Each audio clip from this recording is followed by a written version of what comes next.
entrepreneurship, I thought like to get everyone to like me, I had to like self-sacrifice a lot. Like I was one of them very much self-sacrificing people, and it also comes from me wanting to be a people pleaser. But I took on the mindset, the more I try to overly help people, the more I try to offer myself, the more I seem like I'm taking less or actually take less and stuff like that, the more people will like me, the more people want to buy from me, the more people that want to do business with me. That's not the case. That's not the case. That's not the case. Because am I really that much? And breaking these niggas down like a camera. You don't really did know you are. Okay guys, so today's video is going to be about how to put your life on easy mode, easy mode. So this right here is like the best thing I've learned so far, is like how to put my life on easy mode. And once I learned how to do that, everything has become obviously easier. Now, what do I mean by that? What do I mean by put your life on easy mode? Let me see if I can change this up.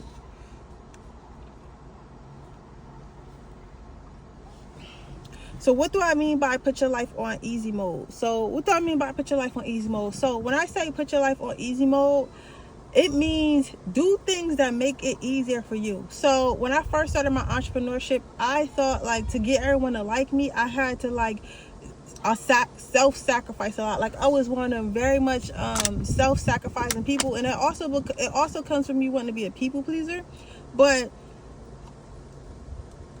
I took on the mindset, the more I try to overly help people, the more I try to offer myself, the more I seem like I'm taking less or actually take less and stuff like that, the more people will like me, the more people want to buy from me, the more people that want to do business with me. That's not the case. That's not the case. That's not the case. Because what happened is I started to get really overwhelmed, and I started to get really resentful, because I feel like I was just giving, and everybody was just taking, and I really wasn't getting the money that I wanted to be able to pay the bills. So I was basically still struggling and stuff like that. I still wasn't getting the respect from certain people and stuff like that. In many cases, I was disrespected even more because I valued myself at a lower price, or not even just money, because it's not even just a money thing. I'm trying to find, because it's not even just a price thing, because it's yes, it has something to do with price, because obviously we're here to make money and we're talking about money, but it's not just about your prices that you're charging people. It's about how you treat yourself. So it's like, I guess because I know because I value myself at a lower price point, and I value my time as not being as important as theirs. I value myself as less than. So I put myself as less than under my team, and I put myself as less than under my customers, which made me feel like, and stay with me here, because you're like, what do you mean less than for your customers? Your customers give you the money. Give me a minute, okay? Let me get to the point of my video. So I value myself as less than, right? And when I started to value myself as less than, people started to perceive me as less than, which made them not give me as much respect or not want to be around me. People who are, let me say this, you got two type of people in this world. You got two type of customers in this world. You got customers who just want to get their money worth, which is cool, right?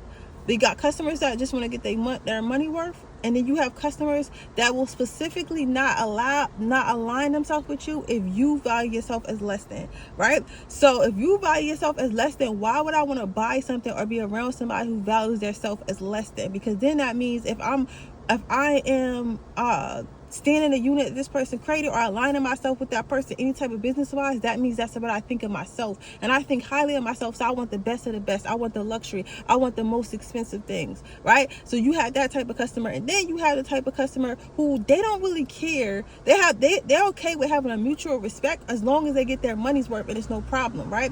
And then let's talk about the third one, because that's like a sub category, but I don't really talk about the third because I don't care about the third, and I don't want to attract the third, right? The third type of a person as somebody who's just coming to take from you. So they already don't value what you're doing or what you're putting out, but they just want to take it for as much as for as cheap as they possibly can, right? So even if the service and stuff is superb, they already had intentions of lowering your value because they cannot afford it, or they see themselves as less value, right? But they're irrelevant. You don't want those type of customers and stuff like that. That's fine. They'll find their place. They can go to cheap places. That's okay, right?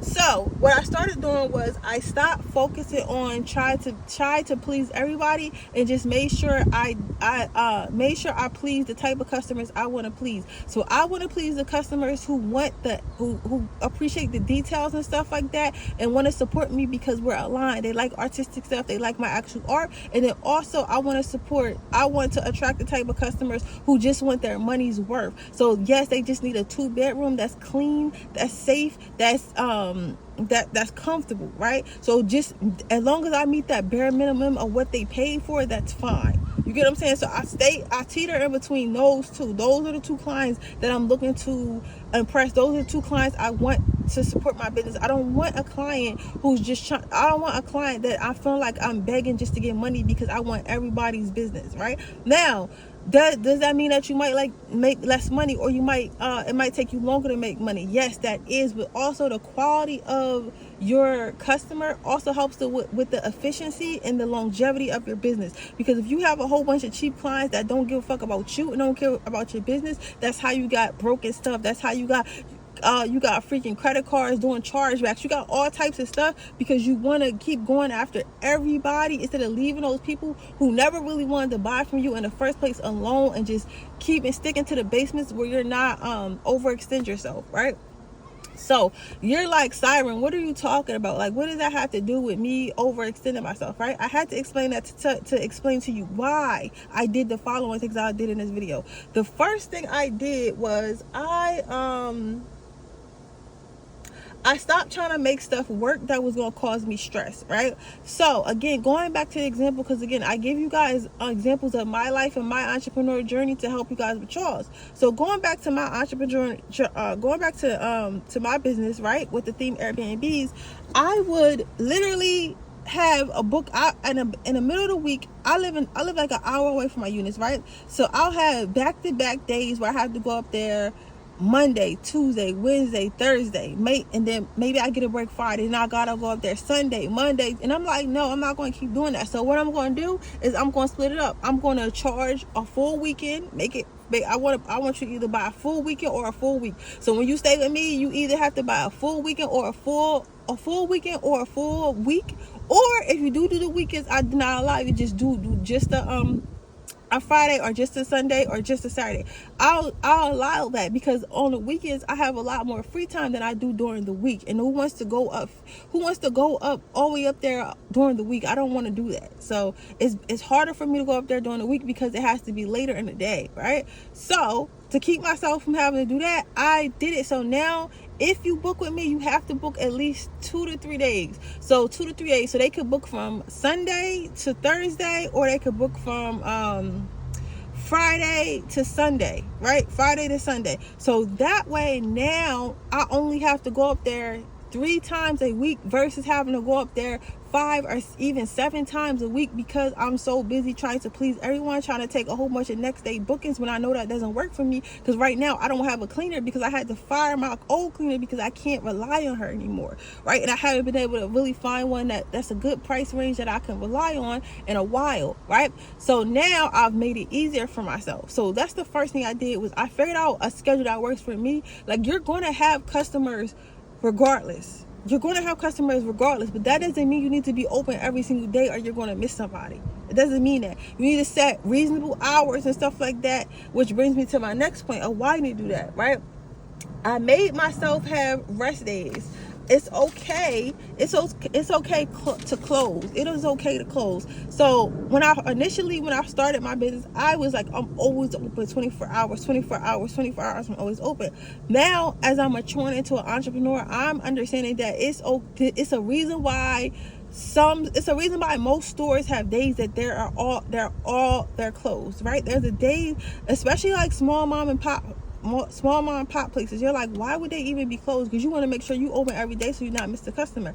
It's okay to close sometimes, because what closing gives you, it gives you a time to rest, it gives you a time to reset, it gives you a time, in my case, to replace stuff, to repair stuff without rushing in between clients and stuff like that. So I chose specific days that would be my rest days. So on Thursdays, you cannot book with me. We're closed because I know it needs to be ready by Fridays, because Fridays are my busiest days, the weekends are my busiest days. So on Thursdays, whatever happened during the week, I'm able to fix on every single Thursday of the week. So yes, I might forfeit 4 days out the week, right?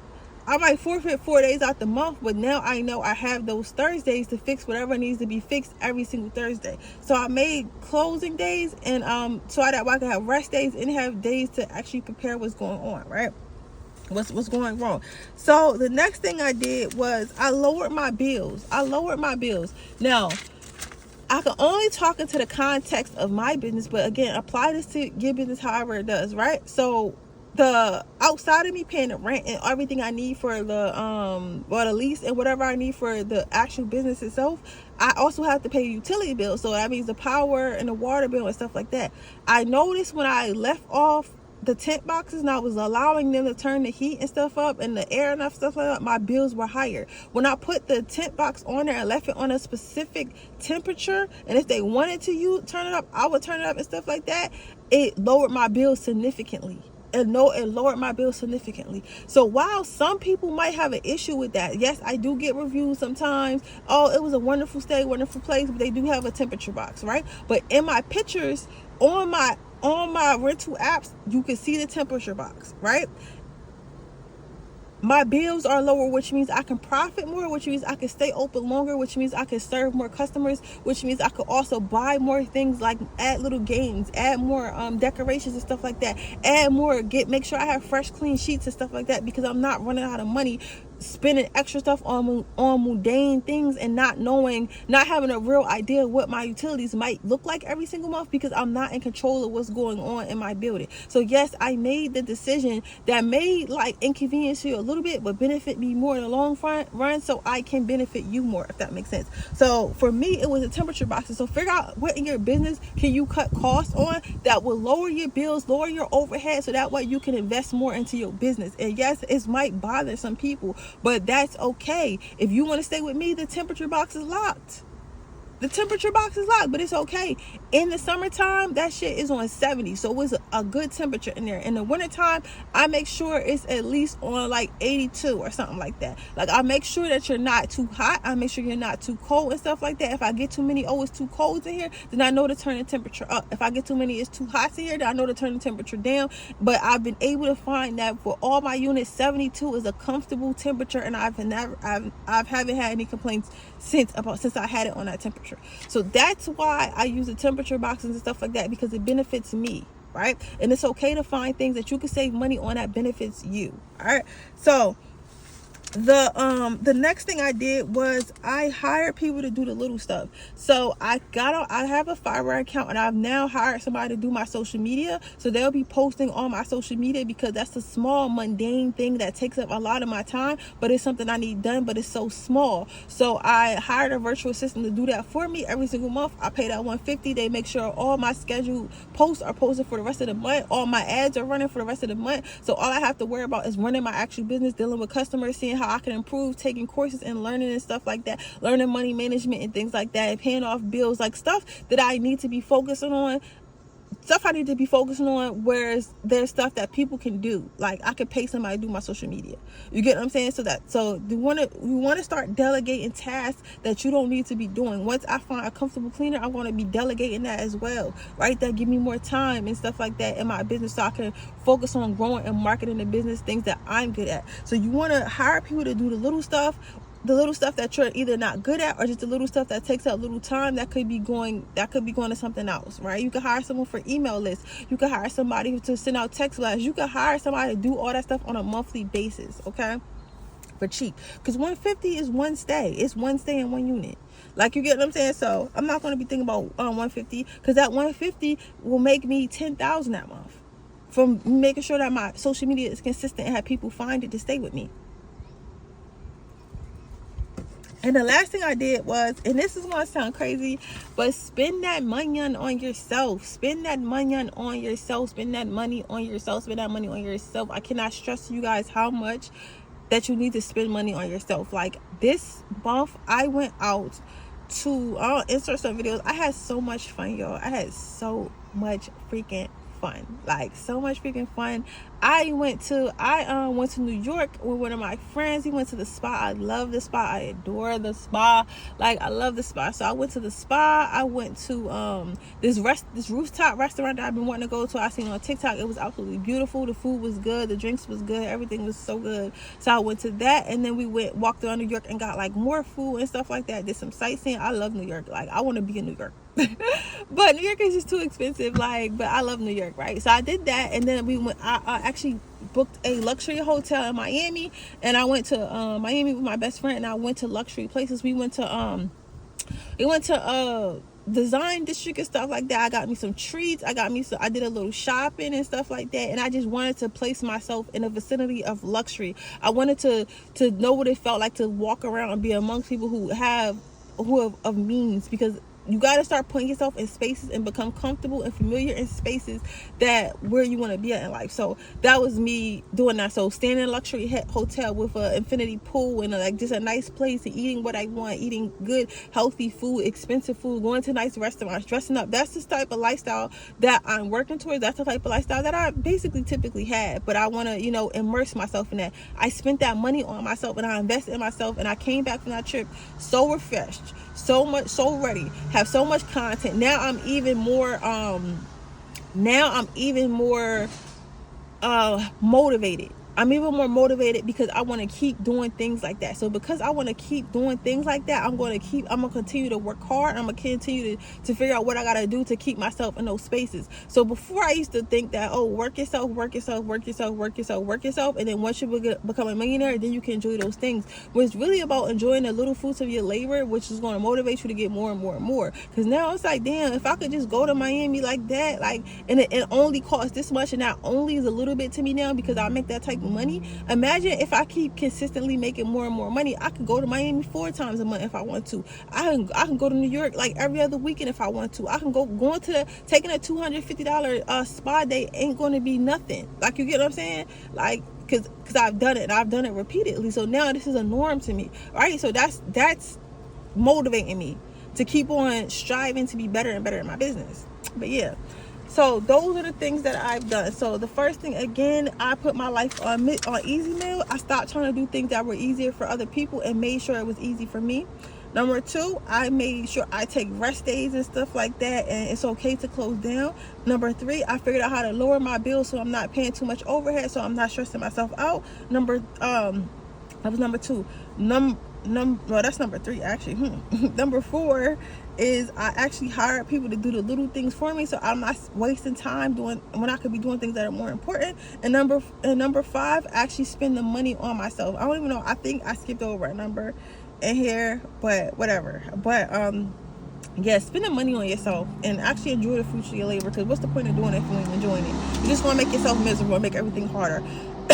But with that being said, my name is sirenredd. I'm the Creepreneur. Every week I bring you tips and tricks on how to create or how to manage your creative business, and I'll see you guys in the next week.